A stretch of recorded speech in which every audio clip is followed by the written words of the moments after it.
Hi hello friends. இன்றைக்கி நம்ம சேனலில் என்ன பார்க்க போகிறோம் அப்படின்னா, பருப்பு உடையாமல் உருண்டை குழம்பு எப்படி செய்கிறதுன்னு தான் பார்க்க போகிறோம்.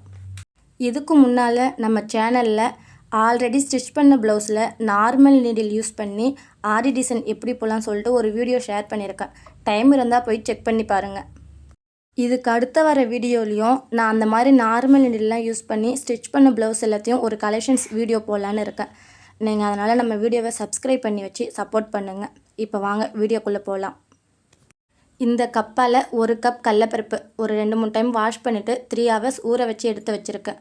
இந்த குழம்புக்கு 2 பெரிய வெங்காயம், 2 தக்காளி, இந்த சைஸ் புளி இதெல்லாம் எடுத்து வச்சுட்டு கட் பண்ணிவிட்டு ஒரு வாணலில் 4 ஸ்பூன் எண்ணெய் ஊற்றிட்டு ஒரு 1/2 ஸ்பூன் கடுகு, 1/2 ஸ்பூன் வெந்தயம், 1/2 ஸ்பூன் ஜீரகம் இதெல்லாம் வெடிச்சதுக்கு அப்புறம் கட் பண்ணி வச்சுருக்க வெங்காயத்தை சேர்த்துக்கோங்க. பெரிய வெங்காயத்துக்கு பதிலாக சின்ன வெங்காயம் கூட சேர்த்து செய்யலாம். குழம்பு வந்து நல்லாயிருக்கும். இப்போது இதை வந்து நல்லா கண்ணாடி பதம் வர வரைக்கும் நல்லா வதக்கி எடுத்துக்கோங்க. இதில் வந்து ஒரு கொத்து கருவேப்பிலையை நான் வந்து உருவி போட்டிருக்கேன். நீங்கள் வந்து கடலப்பருப்பை வந்து ஊற வைக்க மறந்துட்டீங்க, உடனே செய்யணும் அப்படின்னு நினச்சா கடலப்பருப்பை வந்து ஒரு ஹாட் பாக்ஸில் போட்டு சுடு தண்ணி கொஞ்சமாக ஊற்றி வச்சு ஒரு 1/2 hour இருந்தால் கடலப்பருப்பை வந்து நல்லா ஊறி வந்துடும். வெங்காயம் வதங்கினதுக்கு அப்புறம் இதில் வந்து கட் பண்ணி வச்சுருக்க 2 தக்காளியை சேர்த்து நல்லா வதக்கிக்கணும். வெங்காயம் தக்காளி சீக்கிரமாக வதங்குறதுக்கு தக்காளி போட்டதுக்கு அப்புறம் அது கூட கல் உப்பு, மஞ்சத்தூள் இதெல்லாம் போட்டு வதக்கினீங்க அப்படின்னா சீக்கிரமாக வதங்கி வந்துடும்.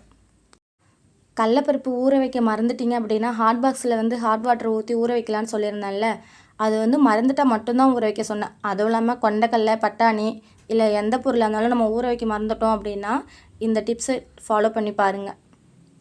வெங்காயம் தக்காளியை இந்த அளவுக்கு நல்லா வதக்கி எடுத்துக்கணும். இந்த அளவுக்கு எண்ணெய் பிரிஞ்சு வந்ததும் இதில் வந்து மசாலா ஐட்டம் சேர்த்துக்கலாம். நான் வந்து 1 ஸ்பூன் குழம்பு மிளகாய் தூள் தான் சேர்த்துருக்கேன். நீங்கள் வந்து தனித்தனியாக சேர்க்குற மாதிரி இருந்தால் 2 ஸ்பூன் மல்லித்தூள், 1 ஸ்பூன் மிளகாய் தூள் சேர்த்துக்கோங்க. இதில் காரம் கம்மியாக இருந்துச்சு அப்படின்னால ஒரு 1/2 ஸ்பூன் எக்ஸ்ட்ரா மிளகாய் தூள் சேர்த்துருக்கேன். சேர்த்த மசாலா பொருளுடைய பச்சை ஸ்மெல் போகிற வரைக்கும் நல்லா வதக்கி எடுத்துக்கோங்க. இப்போதைக்கு ஆல்ரெடி ஊற வச்சு வச்சுருந்தோம்ல புளி, அந்த தண்ணியும் சேர்த்துக்கலாம். அந்த புளி தண்ணியும் சேர்த்துட்டு நமக்கு வந்து எந்த அளவுக்கு குழம்பு தேவையோ அந்த அளவுக்கு பச்சை தண்ணியை ஊற்றி குழம்பை வந்து ரெடி பண்ணி வச்சுக்கோங்க. உங்களுக்கு இந்த மாதிரி சிம்பிளாக, குயிக்காக, அதே சமயம் டேஸ்ட்டாக சமைக்கணும்னா மல்லி ஸ்பைசி கிச்சன் யூடியூப் சேனலை சப்ஸ்கிரைப் பண்ணி சப்போர்ட் பண்ணுங்கள். இந்த ஸ்டேஜில் உப்பு, புளிப்பு, காரம் இதெல்லாம் கரெக்டாக இருக்கான்னு செக் பண்ணி பார்த்துக்கோங்க. ஏதாவது கம்மியாக இருந்துச்சுன்னா சேர்த்துக்கோங்க. இப்போதைக்கு நம்ம ஆல்ரெடி ஊற வச்சுருந்தோம்ல கடலப்பருப்பு, அதை வந்து ஒரு மிக்ஸி ஜாரில் தண்ணி இல்லாமல் நல்லா வடிகட்டிட்டு எடுத்துக்கோங்க. அது கூட 2 வரமிளகாய், ஒரு 4-5 பல் பூண்டு தோல் உரிக்காமல் சேர்த்துருக்கேன். அதுக்கப்புறம் 1 ஸ்பூன் சோம்பு இதெல்லாம் சேர்த்துட்டு ஒரு கொத்து கருவேப்பிலை, கொஞ்சமாக கொத்தமல்லி தழை இதெல்லாத்தையும் சேர்த்து கொரன்னு அரைச்சி எடுத்துகிட்டு வந்துடுங்க. மிக்ஸியில் வந்து ரிவர்ஸில் விட்டு அரைச்சிக்கோங்க. இந்த அளவுக்கு கொரன்னு அரைச்சி எடுத்துக்கிட்டிங்க அப்படின்னா உருண்டை பிடிக்கிறதுக்கும் குழம்புல போட்டால் வெந்து வரத்துக்கும் உருண்டை நல்லாயிருக்கும். அதனால் கொரன்னு அரைச்சி எடுத்துக்கோங்க. இப்போ அந்த மிக்ஸி ஜாரில் ஒரு ஸ்பூன் அளவுக்கு மாவு வச்சுருக்கேன். ஏன் அப்படின்னா அதில் வந்து தண்ணி ஊற்றி மிக்ஸ் பண்ணி நம்ம கொதிக்கிற குழம்புல ஊற்றணும் அப்படின்னா குழம்பு வந்து திக்னஸ் தரும். இந்த அளவுக்கு குழம்பு வந்து ஒரு 10 நிமிஷம் ஹை ஃப்ளேமில் வச்சு நல்லா கொதிக்க வச்சு எடுத்துக்கோங்க. இப்போதைக்கு நம்ம அரைச்சி வச்ச மாவில் ஆல்ரெடி 2 வெங்காயம் காமிச்சிருந்தேன்ல, அதில் வந்து 1 வெங்காயம் தான் குழம்புக்கு யூஸ் பண்ணியிருந்தேன். 1 வெங்காயம் இந்த மாவுக்கெல்லாம் கட் பண்ணி போட்டிருக்கேன். அதுக்கப்புறம் ஒரு பச்சை மிளகாய், இதுக்கு வந்து தேவையான அளவு உப்பு இதெல்லாம் போட்டு நல்லா பிசைஞ்சிக்கோங்க.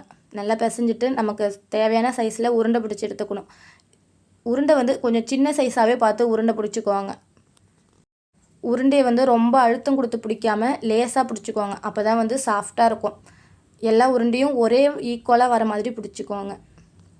கொஞ்சம் சின்ன சைஸில் பிடிச்சிங்க அப்படின்னா நம்ம குழம்புல போடும்போது அது வெந்து பெருசாக வரும். அதனால் கொஞ்சம் மீடியம் சைஸில் பிடிச்சி நம்ம எல்லாத்தையும் எடுத்து வச்சுக்க வேண்டியது தான். இப்போது கொதிக்கிற குழம்பை வந்து ஃபுல்லாக லோ ஃப்ளேமில் வச்சுக்கணும். லோ ஃப்ளேமில் வச்சுக்கிட்டு நம்ம பிடிச்சிருக்க உருண்டையெல்லாம் ஒன்று ஒன்றா சேர்த்துக்கோங்க. உருண்டை உடஞ்சிருங்கிற பயம் வேணாம். நீங்கள் தாராளமாக லோ ஃப்ளேமில் வச்சுட்டு மட்டும் சேர்த்துக்கோங்க. ஹை ஃப்ளேம்லேருந்து கம்மி பண்ணிவிட்டு லோ ஃப்ளேமில் வச்சுக்கோங்க. இப்போதைக்கு எல்லா உருண்டையும் சேர்த்ததுக்கப்புறம் எல்லா உருண்டையும் கீழே தான் இருக்கும். அது வந்து வெந்து வந்ததுக்கப்புறம் ஒவ்வொன்றா மேலே எம்பி வரும். பந்து மாதிரி மேலே வந்துடும் எல்லாமே வெந்ததுக்கப்புறம்.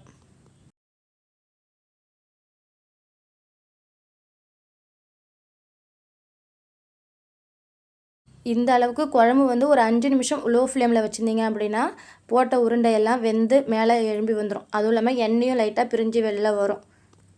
உங்களுக்கு வந்து உருண்டை வந்து குழம்புல போட்டால் உடஞ்சிரும்னு பயம் இருந்தால் நீங்கள் வந்து இட்லி பானையில் கூட அவிச்சிட்டு சேர்த்துக்குவாங்க. இது ஈஸியான மெத்தட் தான், ஒரு டைம் ஃபாலோ பண்ணி பாருங்கள்.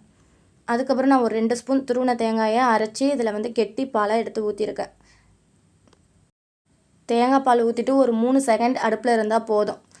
கடைசியில் கொஞ்சமாக கொத்தமல்லி தழை தூவி இறக்கிட்டிங்க அப்படின்னா நம்ம உருண்டை குழம்பு வந்து ரெடி ஆகிடும்.